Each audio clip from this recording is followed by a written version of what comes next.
This is We the Sales Engineers Podcast, show 123. Welcome to We the SEs Podcast, the show for sales engineers by sales engineers with your host, Ramsey Majaba. What's up, SE Nation? Welcome back to another episode. We have a great episode coming up. But first, Benny just changed jobs, and I want to know how he's doing. Yeah, I did. It's going well. It's, having to relearn by drinking by the fire hose or drinking through the fire hose again. So that's something that I got acquainted to from the last job, but, had to do all over again, which was all right. But other than that, it's been great getting to meet everybody. Onboarding virtually has been a little bit different than I think what everybody's used to. For all of you that have ever worked remotely, as a part of your job, I guess you already know what that's like, but it was the first time I've had to do it, so that was different. But it's been great. It was great. Sorry. It's been a really good time, just being able to learn something new, being able to meet a bunch of really cool people, and kind of have a fresh new start. And obviously take everything that I got to learn from working with all of you to actually bring it to a new job and help myself in doing so. I'm excited. Nice, man. Well, congratulations. It seems that everybody, I looked at the LinkedIn messages, and everybody is sad that you're leaving, and everybody is excited that you're joining their team. Although people tend to not put negative comments on LinkedIn, so I don't know if it's just biased. Got a lot of hate mail in the mail with those cutout article letters and whatnot. Yeah, leave it anonymous. All right, so for today's show, we have William Arruda on the show, who's the branding expert. And frankly, we'll talk about this in the outro. I was expecting sort of a different show than what we ended up having. It was still a great show. It's just my idea of branding was, I guess, a little bit more extreme than what it could actually be. So, what way? Well, mainly I thought branding was like putting content and, but it's much more simpler. We didn't even get there. It could be part of that, and he has books about that, but what we discussed was very basic and everybody can do it. So agreed. Yeah, no, definitely going to be a good show for everybody to up their personal brand and maybe realize that, there's a lot of things you could do to up your value that are a lot easier than you'd expect. Yeah, and if that's something you're interested, he has books. And if you don't want his books, there are other books I'm sure out there, but I know William, so I would choose his books personally. All right, so leave a rating and review, and let's jump into the show. How's it going, William? Welcome to the show. Well, Ramsey, I'm thrilled to be here. It's going great. Good, excellent. So you have kind of an interesting background, and instead of me butchering it, how about you share with our audience who you are and what you do? Yeah, well, probably the interesting part is that I actually have an engineering degree, an electrical engineering degree, and I probably was an engineer for about 11 minutes before I moved into marketing, and marketing in high tech, so I was still connected to technology. And then I moved from marketing into branding and realized that that's what I really loved. Until in 1997, when I read the article in Fast Company magazine called The Brand Called You, where Tom Peters talked about how we are all going to need brands to move forward in our careers in the near future. That was the day I decided I would quit my job and start a personal branding company, and that's what I've been doing since. And that's the topic of discussion today. We're going to talk about personal branding because engineers are not really known for being personal branders. But before then, I am curious, why did you just stay as an engineer for 11 minutes before moving on to marketing?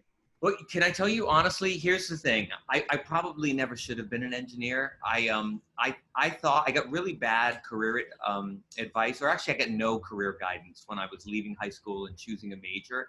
And I thought that you have to pick a major that's going to be really hard. And the hardest thing I could come up with was engineering. And so that's what I picked. And it was really hard for me, which is weird because if I followed my passions as a kid, I used to watch TV for the ads. I had the largest collection of TV ads, right? I would have instantly known that marketing was my thing. But I will tell you this, I never regret my engineering. It was a huge challenge for me, which was great. I met really interesting people that I would not have otherwise met. And it also helped me with, what I'm doing today, which is really about aligning who you are with what you do and how you do it, right? And giving people permission that if they're not exactly in the right role, to find the role where they're going to be able to deliver incredible value and at the same time be really fulfilled. And like, generally speaking, when engineers leave engineering school or university, as they're otherwise known, they don't tend to go into marketing. Like, it's hard to find an engineering job as it is. How did you actually manage to find a marketing job that will accept an engineer? But you know what? So here, I'll make the story longer. So I did my engineering actually for 2 years. I got out of school. I got a job in engineering, and I was just not happy. And I hated that when I was an engineer, the only people in my school who couldn't go on a semester abroad were the engineers, because there weren't engineering programs abroad. You could be marketing abroad, you could do a foreign language abroad, but you couldn't. So I actually quit my job, which is really crazy and made my parents insane. And I moved to London and became a bartender. So interesting. So weird story. I come back from doing bartending, and one of the big 4 accounting firms, I knew somebody there, and he said, hey, do you want to come do something for us? It's essentially consulting, but with technology. And so that was kind of my first step away from engineering. So I worked for KPMG, one of the big 4. This is how old I am. When I was there were the big 8. So I worked for them, and then when you have KPM, you have one of the big 4 on your resume, and you kind of been doing consulting. I talked myself into a marketing role at a high-tech company, and can I tell you something amazing? I really did very little engineering in my life, but here I am working in marketing at a high-tech company. I'm the only person in marketing who had an engineering degree. So I had all this instant credibility with the engineers. So we'd go in a meeting with all these product developers and genius engineers, and me and other marketers, and they would all talk to me because they thought I was just this brilliant engineer who was also doing marketing. So It was incredibly successful for me, but totally random. It's funny because we're in sales. There's a salesperson and a sales engineer, and for some reason, immediately the sales engineer has more credibility than the salesperson. Yeah, I get that. So you get it, yeah. Yeah, I think Benny, you had a question. Yeah, so just a quick one. So I mean, you did mention that you obviously had a pretty interesting path kind of leading up to the point, even to you going to KPMG, where you're in engineering school, you're working a job, clearly one that your parents were at least somewhat proud of you for. Then you obviously drop out of that job, kind of cause them some stress, I suppose, work as a bartender, but then end up at a very reputable firm from there. So I guess from the point of view, maybe recognizing that you're not happy, maybe kind of in school as an engineer, but maybe that not being the long-term path, or up to the point where you left your job and then went to go become a bartender. What's kind of going on in your head? Like what, and not to say it's a bad thing, don't get me wrong. But just out of curiosity, kind of what's going on inside your head around your path for yourself, or your vision for yourself? Was it kind of I'm not happy with what I'm doing right now, I just got to do something that's going to make this a little bit better? Or maybe was it also that, but also a combination of, I know what I'm capable of and I know what I can do to get myself to some spot, maybe 2-3 years out in the future. And right now there's just one kind of piece of me getting to that point. Kind of what's going on in your head throughout this whole process? Well, Benny, that's a really good question. And I'll tell you, I would love for the answer to be that I was incredibly career directed and knew exactly where I wanted to end up, and that this was going to be the right stopping off point on the way. And it's really completely not true. I was completely clueless. And I think because I was clueless, it was more an opportunity where I can go 10 bar and live in London. And I ended up living in London and a little bit in Germany, and do these things, and it will come to me. And I will tell you, taking that little break was one of the best things I ever did. I learned more, moving to a foreign country and, trying to, of course we speak sort of the same language, but just trying to get by and make things happen. Those skills have been forever helpful to me. And I think it made me open to virtually anything when I came back. And, that kind of set off a really good path for me. So I think it's okay. I tell people all the time, people are like, I'm not happy with what I'm doing, but I don't know what I want to do. And that's just a totally okay place to be. It's in fact, it's for most people, it's a step on the way to being where you want to be. right? And just being uncomfortable and, you know, in discomfort. Being comfortable in discomfort, I think is a key. Yeah, I couldn't agree more. I mean, I think you just said it, right? That idea of just being open to experience and being willing to, or just recognizing that, you know, I'm comfortable in this situation and I'm going to, like, just because, I don't know, I know maybe my personality, I'm going to be okay on the other side, but I'm going to obviously get the most out of this while I'm in it. Is so important, because that positive attitude is really what's going to drive most people, I think, to that next level. So that's really good to hear. I think that attitude is 90% of it, right? I've been dealing a lot lately with people who are 50 plus, who are, you know, struggling in their career, right? And age discrimination definitely exists, but I think that if you start with, oh, it's hard when you're 50 plus to get a job, or people think you make too much money, if that's your mantra, then that's going to be a self-fulfilling prophecy. But if your mantra is, you know what, I have incredible confidence, I have amazing wisdom, I have so many years of experience, I have a network of people, you know, that I could bring to any organization, and you start thinking about the valuable assets you bring, being 50 plus is a really good thing. So attitude is so much of pretty much everything in life, right? Agreed. All right.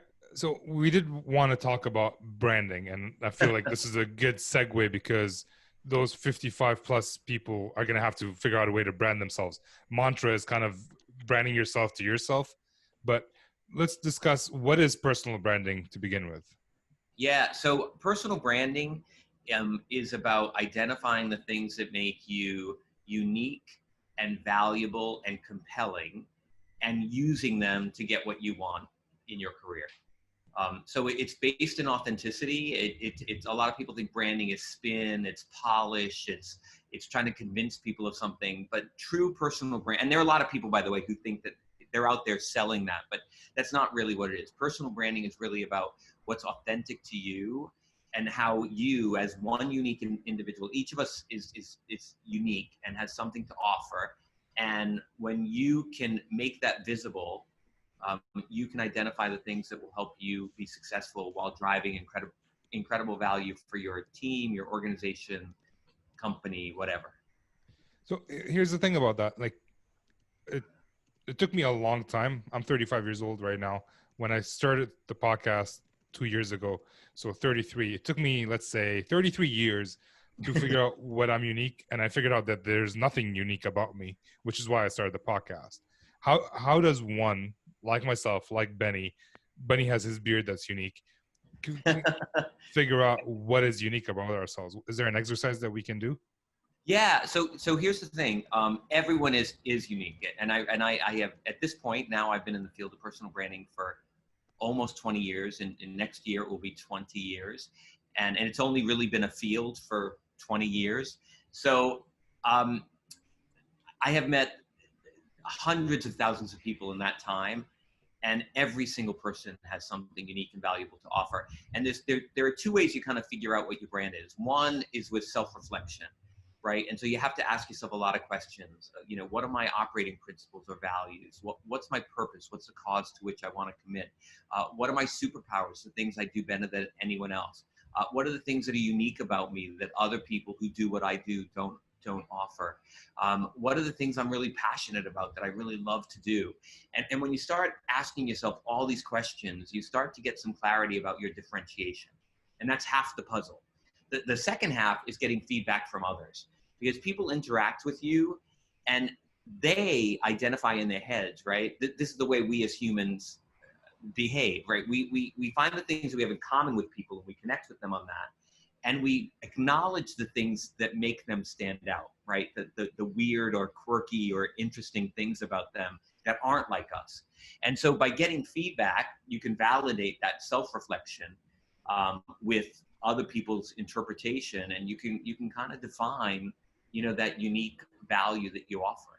And everybody has it. I promise you. I've never, you know, in my entire career, I've not come up with anyone who wasn't able to do it.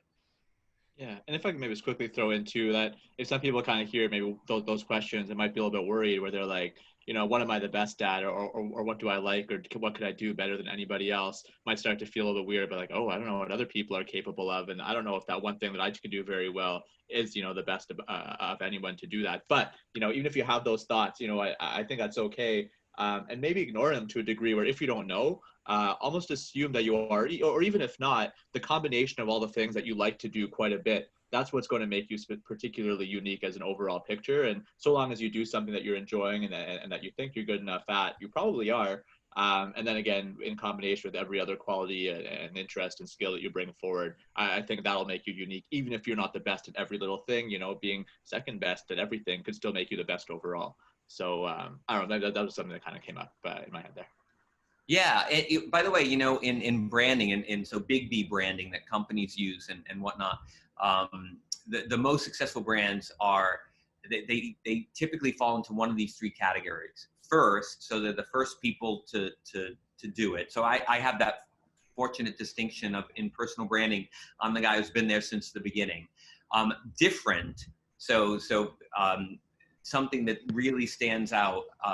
Starbucks, by the way, is another first, right? The first people to bring espresso kind of drinks to the entire country, and really stand out. So first, different, which is, all about being really unique and offering something that other people don't offer. And then the third is best, right? So there's nobody who does it better than you. And so I think if you can tick one of those boxes, and remember, this is all applied. So personal branding doesn't mean that you have to be the best person at the world at X.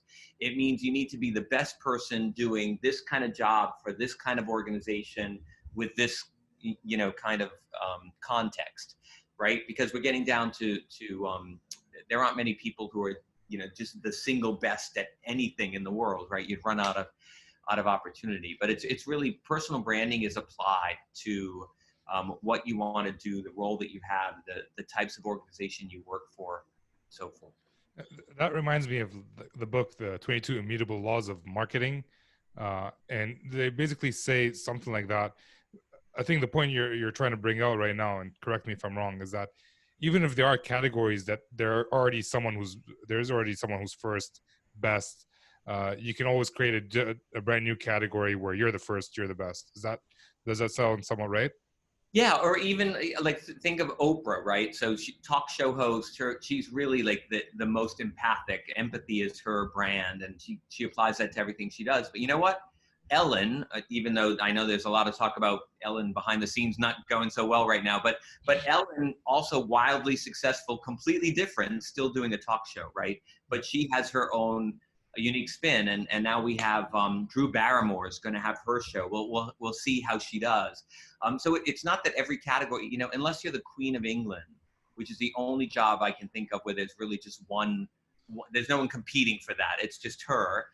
There are going to be other people who do what you do, but you're going to have a unique spin and a unique offer and a unique audience that's going to allow you to be the person. So what are the common challenges for someone to figure out what's unique about them, to start figuring out how to brand themselves? The biggest problem is that we are doers. We are all doers. Everyone wakes up every day. Most people. So when you wake up in the morning, what's the first thing you do? I'm not talking about brush your teeth. Coffee. Okay, or coffee. Yeah. And then when you get to you put your work hat on, what do you do?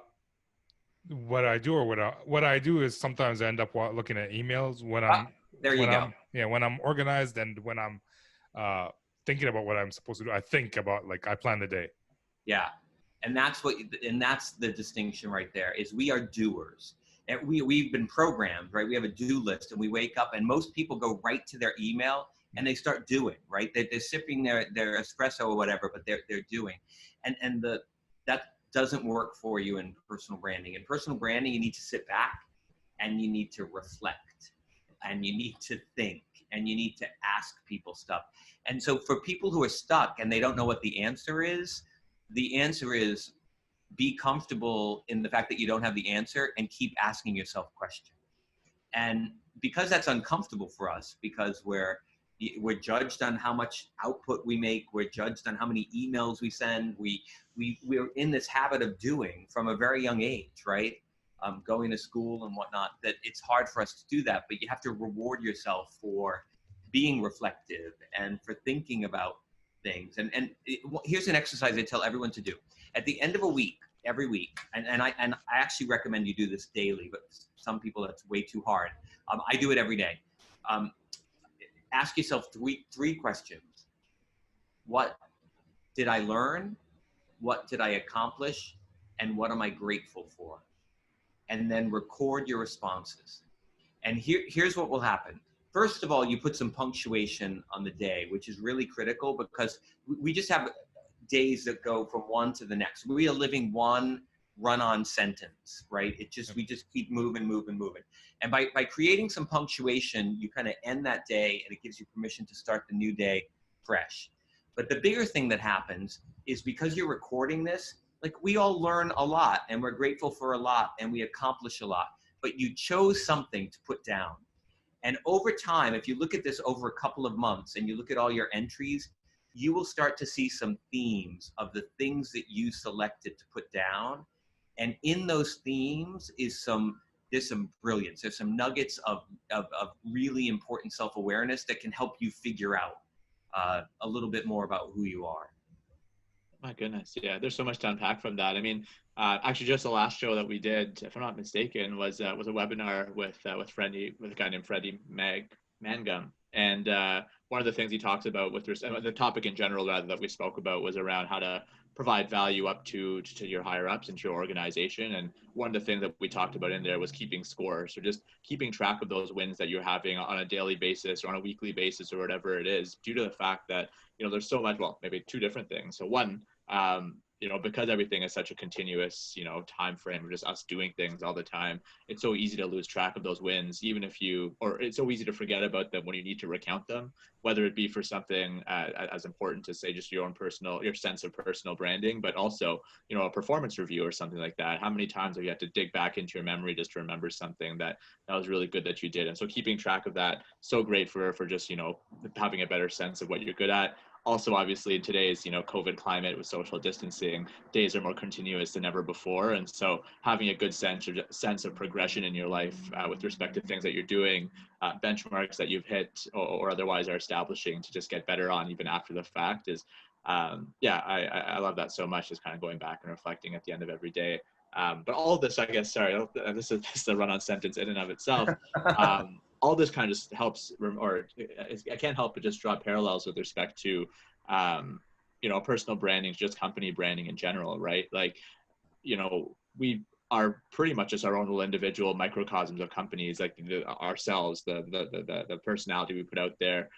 We have customers and stakeholders, the people in our lives in different ways. And just as companies, they put a lot of investment and effort into recognizing their own personal brand as a company. And, they're doing market research and whatnot to find out what is their brand from other people. And so that whole thing that you've been mentioning about asking questions and find out what you don't really know about yourself is so amazing. Because I guess when I think about it, it's kind of a no-brainer in that companies aren't just going to, pick a brand and go with it without actually adjusting to the market. But as people, why should we just, blindly have a personality and not really adjust to what people think of us? So I guess just that parallel between company branding and personal branding being so strong, but particularly in that idea of having to go out and ask people about, what is my personal brand or what's that perception is so amazing. So yeah, thanks for saying all that. And thanks for listening to all that too. Yeah, well, and I'll just say this, it is Tom Peters, his brilliance, that he's the reason that I have the job that I have, and he did exactly what you said, which is he determined that any place there is competition, there is a need for branding, right? Because what brands do is they let us choose, right? Your favorite coffee shop might be Dunkin' Donuts, and you'll walk past a Starbucks to get to or Pete's or whatever it is, right? But brands help us choose, and it's the same with people, right? Who do we want to choose to work with? Who do we want to have on our team? Who do we want to hire in our company? And so we look for those characteristics that really appeal and connect with us. And so everything that companies do, by the way, branding, I think, was really meant for people. So in the 1950s, the branding was born along with advertising and whatnot. But really, if you think about it, branding is about creating emotional connections, right? And if we can have an emotional connection to a triple tall half cap ice skim caramel macchiato from Starbucks, think of the emotional connections we as individuals can create, right? And that's really what it's about. And we will say, I love Starbucks, or I love Nordstrom, or I love BMW, or whatever your favorite brand is. Think about we as individuals, the power that we have to build those really deep connections with others. So yeah, branding was really meant for people. Just took a while for us to get there. Out of curiosity, like you're providing a lot of information right now, and people can listen to the podcast over and over, but you do have a book, right? That information, if someone wants to go through the exercises, are they able to do that through your book? Yeah, well, so I have a few books. The most recent book, which is called Digital You, this is the one I would recommend for people. And the reason, not just because it's the latest, but because this is really about how do we brand ourselves in a world that's become completely virtual. Yeah. And by the way, here's the weird thing about the book. It got published before COVID. But I seem like I'm being really prophetic, but it was really designed for the early adopters, for people who realized that someday the world would become all virtual, who wanted to kind of like instantly jump on and be the leaders. But today it's relevant for everyone. So your brand today lives online, and it's much harder to create those emotional connections, right? When we have this weird scrim between us. If we were all in the same room right now, right, Ramsey and Vinny, we would have a different experience if we were sitting around the table than what we're having now. So what I tell people is they have to be doubly human now to be able to cut through that screen that kind of filters out a lot of who we are. So we now have permission to be more human, and we're being more human. People are seeing inside it, right? You're seeing inside people's houses, and you're seeing their cat walk on the screen, and their family all around you. And so this weird, there was a veneer that was on us when we worked in the corporate world, where we'd dress up and we'd go to work, and we were all polished, and that's gone.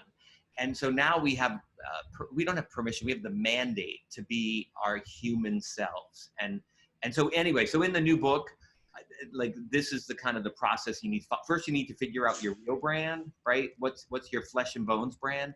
And then how do you turn that into the bits and bytes brand? And that's kind of what it's about. Yeah, that's such an interesting point. Just this idea about the veneer kind of being like taken off just a little bit, but how important it is to be human.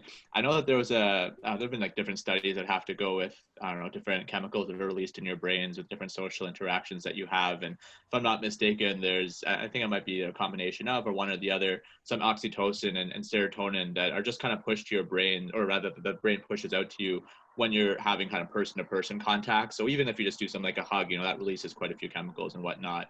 And obviously or I shouldn't say obviously, but it's just known that kind of this communication that's not necessarily in person doesn't necessarily release those same types of chemicals. However, I would be curious to see if there would be a certain, push of some chemicals or I guess a creation of some of these chemicals in the instance on a video chat when something very human like that happens, where perhaps like a cat comes across or a child comes barreling through the room, because all of a sudden you're kind of like taken out of that whole professional, persona you're putting on, and you're almost forced to be more human to either acknowledge it or otherwise to deal with it.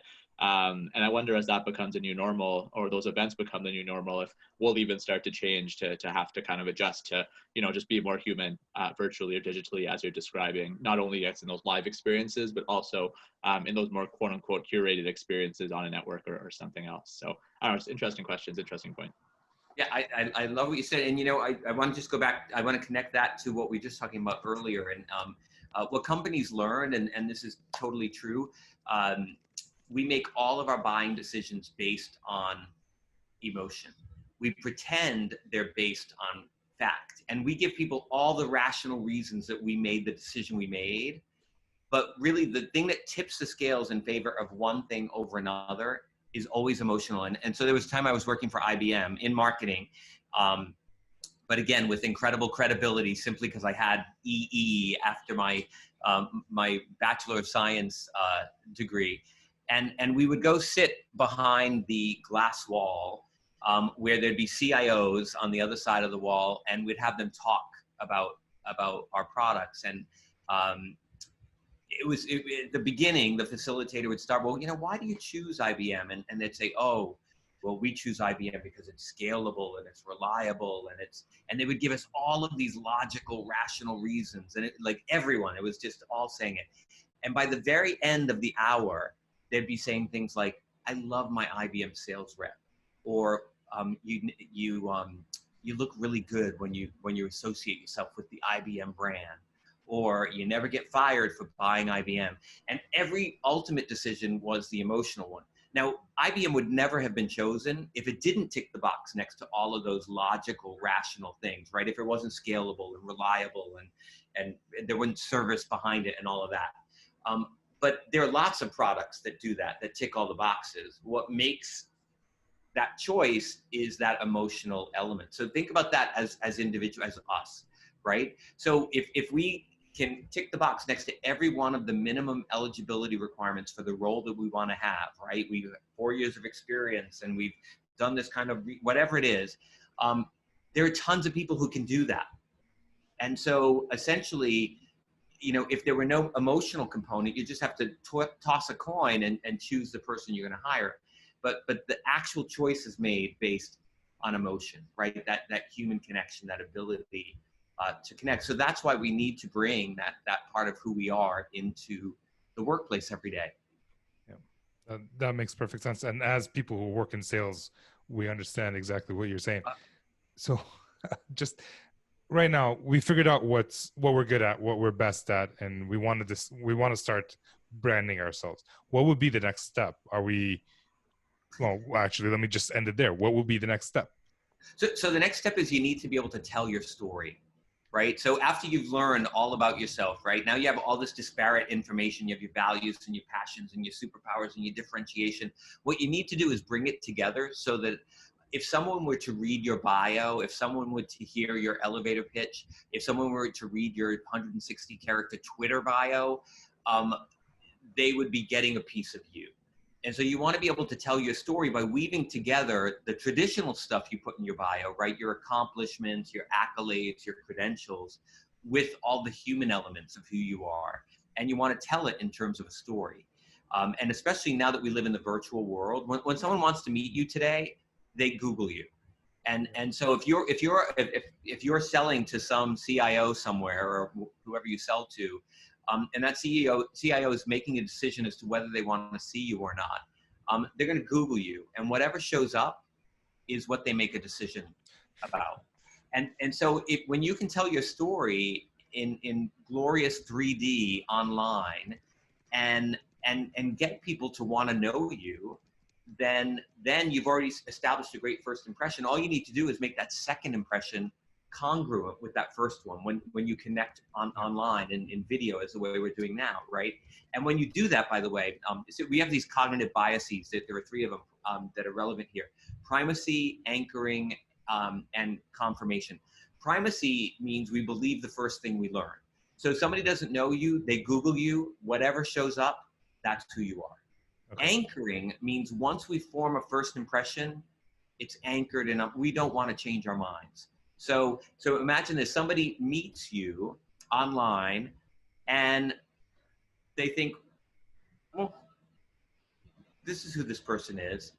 And then, and they're not super impressed. And then they meet you in person and you're really not like your Google identity. They don't believe the you they met in person. They believe your Google identity because that came first. And then confirmation bias comes in because if you have a great and authentic online presence, and then when someone meets you, you're consistently the same, and it really reinforces that first impression, forever to them, you can do no wrong.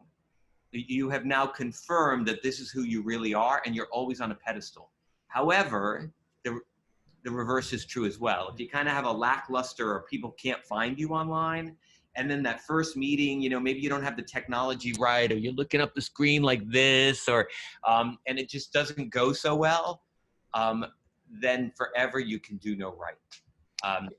Yeah, and that kind of could get even worse considering we grew up with Facebook and weird images that go on Facebook, and Yeah. so people pay attention to what you post on Facebook because it's visible to everybody. That's exactly right. And so you need to decide, right? Some people, they say, this is who I am. I'm putting it all out there, and I'll attract a certain number of people, and that's totally fine. And other people, it's a little bit more, people have rules about what they'll put online, and you need to decide, right? I do think that we need to have more people want to connect with us on a human level. So we don't want just a professional, here's what I do and here's how great I am at it. People want to know what you're passionate about, what you do on weekends, and the fact that you've lived in 3 countries, or that you speak 3 languages, or whatever it is. People are intrigued by that. So we need to be willing to put some of that stuff out there.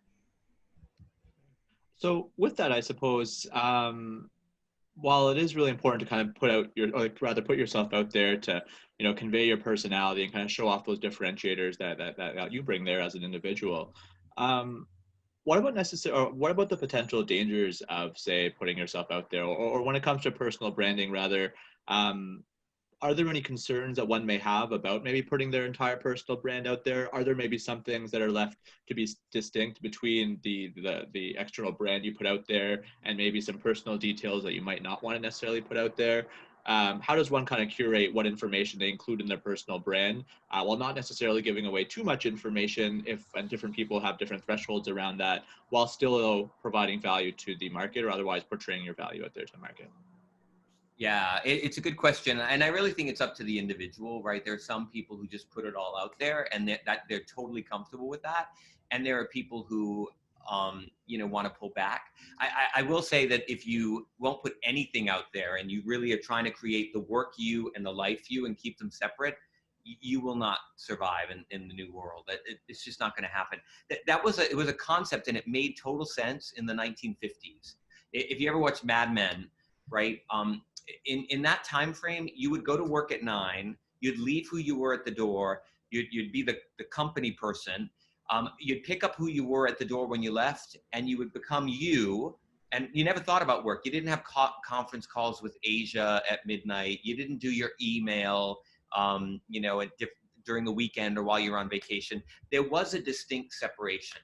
That separation went away long ago, yet we all pretend it still exists, right?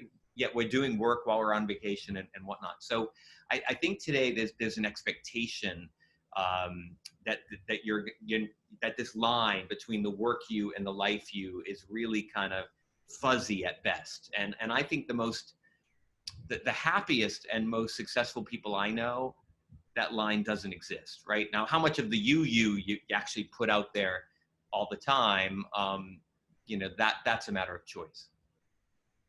Fair enough. No, I love that answer. I couldn't agree more with that. And everybody's going to have their own threshold. However, especially, and I think you said, you did say it best yourself. Like, this is kind of the new way things are. You're not going to have like a networking event or some opportunity to meet somebody, in person necessarily to get yourself out there, unless by some lucky chance you're able to, if that ever exists again.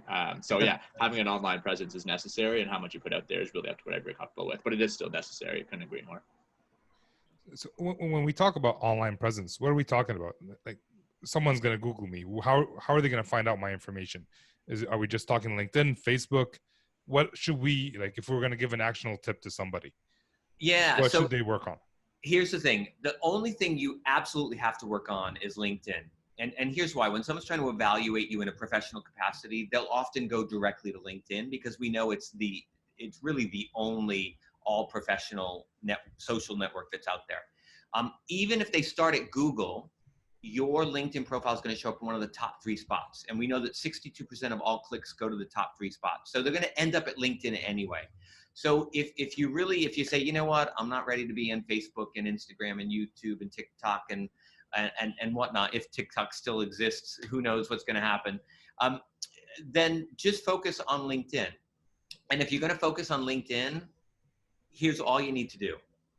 Your headline, and you need to make it way more interesting than, project engineer, blah, blah company.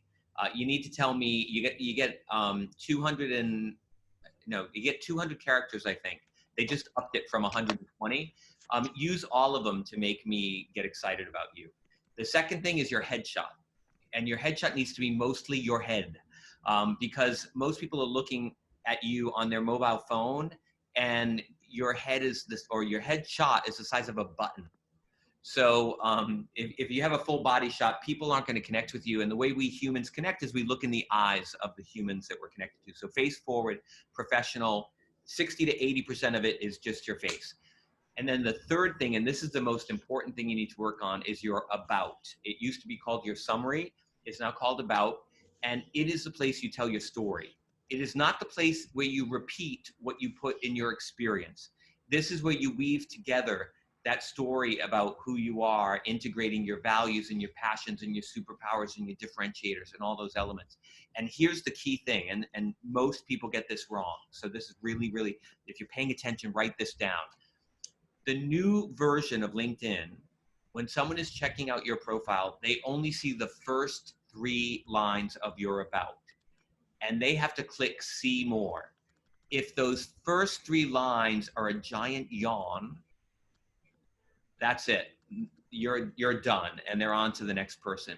So those first 3 lines cannot be a repeat of your headline. They need to be provocative, magnetic, compelling, interesting, unexpected. They need to be something that makes people want to read the rest.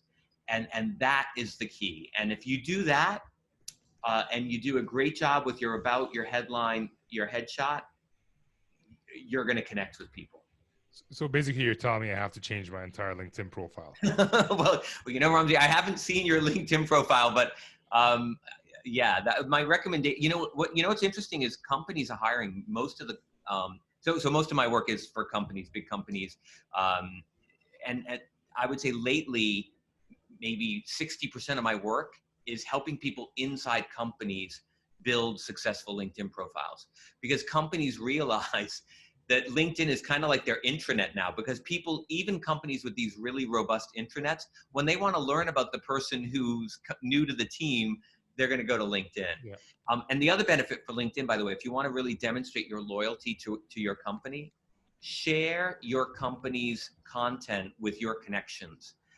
2 great things happen. Number one, you demonstrate your loyalty to your company, and you show that you're thinking bigger than your little area that you focus on every day. And number 2, you start to know what's going on in other parts of the company because you're paying attention to stuff that's outside your area. And that's where your next job is likely to be. And most of these big companies I work in, my clients tell me that their people often leave the company for the next job because they don't know how to find the new one in the company, even though they'd love to have them inside the company. So you kind of take the blinders off and you become a brand ambassador for the entire organization, not for project X working on product Y, working within, X team. That's interesting. Like I've heard this said before. Like, even if you're not an expert in something, if you share something that's an expert said with a comment, you're now kind of associated to that expert, and it's kind of branding. And what you're saying is that take that kind of the same thing and share things related to your company, which it will show that you're loyal to them. But then, so more people who work on LinkedIn, who use their LinkedIn, sometimes want to use it to leave. Is showing loyalty to a certain company a benefit to them going to a different company? Yeah. Could you elaborate? When you're going to come to my company, I want a loyal person who really likes my company, is engaged in things beyond their area of expertise. So I think that's yes. And I will tell you that LinkedIn, if your mindset is that LinkedIn's primary function is to find a job, you are living in 2003. That is when LinkedIn launched. It means that Concorde is still flying. Friends is the #1 TV show. You really need to change your mindset. LinkedIn has added 183 features that have nothing to do with finding a job. They have to do with doing your job better, like the learning that you can do from each other, groups where you can connect with people and learn about things, the opportunity to be able to demonstrate your own thought leadership to the world, to be able to curate content, the opportunity to have your own blog within LinkedIn to share your thought leadership. So all of these features have to do with you doing your job better and with you delivering value to your organization, right? Being a brand ambassador. So, and it doesn't have to be even outside your area. It could just be, I'm so proud to work for a company that has such an important diversity and inclusion philosophy, or right? It could be anything that you don't want to just share anything that the company's throwing out there. You want to have some kind of connection to it, so you have a real reason to say, wow, I'm so proud of our company for doing this, or I'm so excited about this new product that the company, I'm not working on that product, but I'm really excited about what's going to happen with it. Those are the kinds of things you want to share. So you know, the way you described 2003 sounds a lot better than 2020 so far. I did, yeah. You know what? I think there's going to be a new Concorde. I heard Virgin is coming up with this new, with no sonic boom, new, yeah. So supersonic transport will happen again. Yeah, well, I don't know if we're going to need it anytime soon, but anyways, that's a different I know, exactly. They won't, and you get the whole plane to yourself because there'll be no one flying. Sure. Right. So we're going to move on to a portion of the show that we call the not so fire round. These are 4 questions we ask almost every guest, and it's not so fire round, so you can take your time answering them. So it's no different than what we've been doing. So usually, Benny, you started off. Cool. Sounds good. So I guess I don't know which question to ask. Oh, sorry. I do know the kind of the type of question to ask, but we could go 2 different directions with it. So I'll ask both questions, and you could answer either one or both. It's up to you. So we've been talking a lot about both personal branding today, but then also your involvement with companies to help either individuals identify that personal brand or otherwise just to grow them, I guess, within these companies. So what do you love either about personal branding and its potential, or otherwise, what do you love about your role in being able to, allow others to better portray their personal brand out to the world? Well, you know what? It's the same answer regardless of either. Here's my thing. We are only on the earth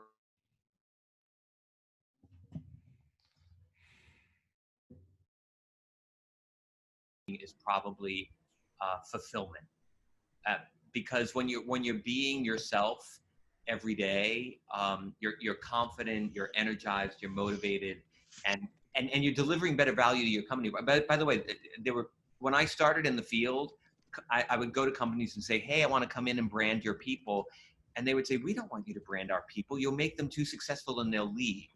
And actually the opposite happens. When a company gives people permission to be their best self at work every day, those people they're more engaged, they're more motivated, they're more energized, and they're more loyal and connected to the company. There's a study that was done by, and tell me if I'm answering this question too long, but there was a study done by a Harvard researcher. Her name is Francesca Gino. And they did a study about what you should do in onboarding at a company. Should you talk about the company brand or the personal brand of the person who's being onboarded? And what they learned is if instead of focusing on here's our brand and here's what we do and here are our values and here's what we're about, if you focus on the individual and say, who are you and how do you want to deliver value and what makes you great, those people are more engaged and they stay longer than if you focus on the company brand. So think about that. I mean, onboarding, we all think it's about being indoctrinated into the organization. But if you really spin that around and say, onboarding is about figuring out helping that person figure out how they're going to best fit and deliver incredible value here. That's a pretty powerful thing, right? And so that's why I do personal branding. I love that. It reminds me of a quote that I'm going to butcher and paraphrase at the same time, but kind of talks about this idea of how, I guess it's to hire people to work on your ship, I suppose it is. And it says that if you want to and the first thing is even just get them to build the ship first, and kind of talks about this idea of, if you want people to build this ship and to kind of to run it as best they can, don't get them all excited about, how to like put a board together or how to hammer a nail in place or whatever it may be. Get them to long for the sea itself and for the amazingness of the sea. And so it's just this idea of, getting them to find their own path to the mission or find their own path to the end that end being more or less the same, that define company culture or value, whatever it is so key. So yeah, I love that answer, and I'm sorry to whoever said that quote for butchering it so poorly. Well, it was well said. I don't know the original quote, so it sounded perfect. You can just take credit for it, Benny. Yeah. So the second question of the not so fire round is, I think you might have already answered it, but we'll see. If there's one thing you would change about the way personal branding happens, or if there's a negative way of personal branding, what would you change about it? You know what I'd change about it? So here, I'll tell you a story. Well, so I started, I read the article in 1997. I thought I was going to start the company right away. And then my company said, hey, do you want to move to Europe and run branding in Europe? And who was not going to do that? So I moved to London and then to Paris. So it was my second time in London and then in Paris. And finally in Paris, I decided to quit and start my company. And I started. And when I did, I didn't get to be the first person. There were 4 people already doing personal branding. And actually, you know what? It was kind of nice because I had 4 colleagues. And so that was great. 2 years later, all 4 of them left because there was 0 work in personal branding. And so I was there by myself. And all I wished for was for there to be 10 million people doing personal branding. And my wish came true. Now there are 8 zillion people in the world doing personal branding. And here's the thing I hate about it. I believe personal branding is all based in authenticity. It's really, it's down to the, like, who are we as people? And there are people out there where they're all about spin and packaging and like, what do you want your brand to be? And that's what will make it. We'll make people think that you're, really creative or innovative or strategic or accomplished or whatever it is. And so I think personal branding has been muddied a little bit. And I think the message has been muddled a little bit. So that's the thing I don't like about it. I think if we were all, I'm happy to have 1 million competitors, but as long as we all believe that the core of personal branding is based in this authenticity, right?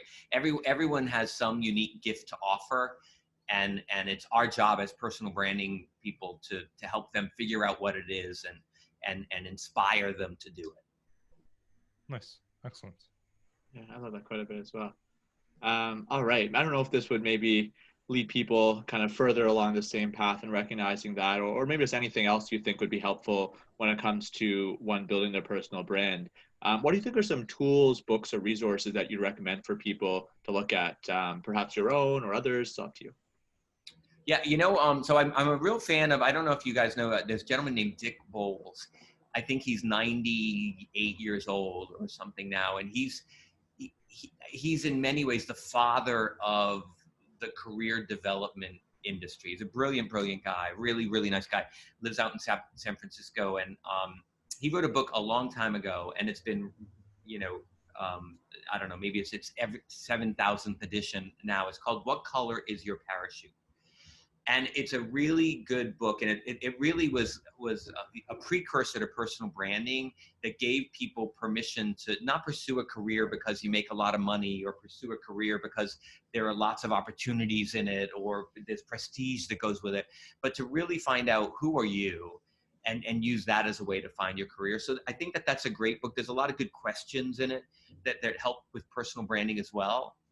So I'm a big fan of that. I have a Forbes column, so it's all free content. It's only about personal branding. I write 5 articles a month. I still don't know how I committed to 5 a month, but that's what my contract says. So I have to come up with 5 personal branding things to say every month. I think the good thing about that, even more so than my books, is that it's really, really topical and relevant to this moment. So right now I'm writing about building your brand in COVID and work from home and all of that. So I think that's some really valuable stuff. Tom Peters, who's the father of personal branding, wrote a book called The Brand You 50 a long time ago. And it's kind of a really simple kind of 50 concepts around personal branding that it's a good foundation for personal branding. So I think those might be some good resources. Being able to sit still and reflect every day for 10, 15 minutes is a pretty good self-resource that could be helpful. Very true. Love all that. Thank you. I don't know how to ask the last question because you might have answered it, and it will sound wrong, I guess. But let's try. What separates great, I guess, personal branders versus the not so great? Yeah, it sounds weird, but Yeah. I don't know. You know what? I think this is what I'll answer it this way. I think that the great people at anything versus the people who are less great are the people who are like motivated, who are genuinely motivated and engaged around whatever that is. Right. There are people who have taken on personal branding because they were in a different related field and this is the shiny new object, and so they want to do that, but I don't know if they're really motivated or excited by it, and I don't know that they'll be as successful in it. I think no matter what you do in life, it really doesn't matter what you do. Whatever you do, like there are hospital orderlies who love what they do every single day, and they're cleaning bedpans and doing work that maybe many of us wouldn't like, but they look at it as I am helping this patient to be well so that they can go home earlier, and they see it as a real purpose of who they are. And I think when we can connect to our purpose, our why, right? And then there are other orderlies who are like, oh my gosh, I have to get to work today, and they're counting the hours before it's done. And I think if you really can connect what you do with your, like, why you're here, you're going to be really good at it. So basically, they both have the same job, but one's job is to clean bedpans, the other one's to help people. Yeah, it's perspective, and it's a true belief in it, right? They did a study on zookeepers, and there are the people who scoop the poop of the animals, and they found that the people who saw it as a way of keeping the animals healthy and giving the public this amazing opportunity to see these really, animals you'd never see, that they just, everything about who they are is just completely different from the people who are like, I have this job and I have to go into these cages and scoop poop. So yeah, I think when you can align a little bit with your purpose, you're going to be great at what you do. People see it, people experience it. It's almost palpable almost. Yeah, it's invisible, yet we experience it. All right. Well, like, you've been dropping like bits of wisdom throughout the session, and I want to keep talking to you more, but let's end it this way. If people want to reach out and connect with you, where can they do that? Wow. Well, here's the thing. I built a lot of mouths to feed on the web. So probably the easiest place to reach out to me is through reachpersonalbranding.com or my Forbes column if you follow me there. Or you know what the best thing is? LinkedIn. Because then we can be connected and keep a conversation going. So easy to find me there. So everything will be on the show notes. Thanks a lot, William, for coming on. This has been a pleasure. It's been my pleasure. I enjoyed speaking with both of you. So thanks, Ramsey and Vinny. Really, really fun. All right. Well, thanks, William, for coming on. We really appreciate it. He says he's been doing this forever, but he looks like he's like 30. I don't know if you noticed that. Yeah, I have no idea how old he is, but I thought relatively young. Yeah, if he's old, I have a quote unquote old. I hope to age half as well as he does. Well, no, look at your beard. You're never gonna. That's a good point.